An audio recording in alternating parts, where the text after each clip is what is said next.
Boston and many other cities around the country are faced with a severe outbreak of the flu. Part of a local response is to provide free vaccines at community health centers, and most of the remaining clinics at those health centers will take place tomorrow. There will also be two on Sunday, and one of those will be at the Cobbins Square Health Center in Dorchester. We'd like to welcome as our guest from that health center, the Director of Clinical Services, Tricia Thomas. Thank you very much for being with us, Tricia. Thank you. Thank you for having me.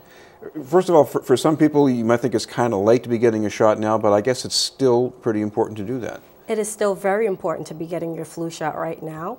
We're still opening it up for the clinic for patients to come in to get a vaccine. We'll be open from 12 to 4 p.m. to get a free vaccine at the health center. And I guess the recommendation is anybody from, I guess, age 6 months on up should be getting these shots. Yes, unless there's any contraindication that would prevent you from getting the flu shot. We're asking if you had not been vaccinated to come on out and get your vaccine. It is very important to protect you and your loved ones from getting the flu.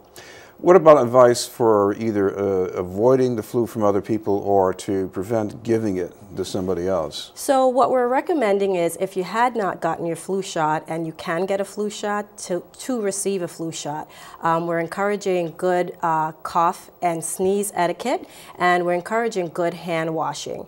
If you're exhibiting symptoms such as cough and sneezing and things like that, you can certainly put on a mask to protect yourself and others. If you're exhibiting severe flu-like symptoms, we'd like for you to reach out to your healthcare provider to get clinical advice as to what the next step should be. Aside from the usual pain relievers and fluids and rest, people have also sometimes been using other medications like Tamiflu. Do those really help that much? Well, so that would all be dependent on the individual. So what we're saying is, as it relates to specific medications or what the best course of action should be, you should certainly follow up with your physician, your nurse, or your healthcare provider to give you guidance as it relates to that.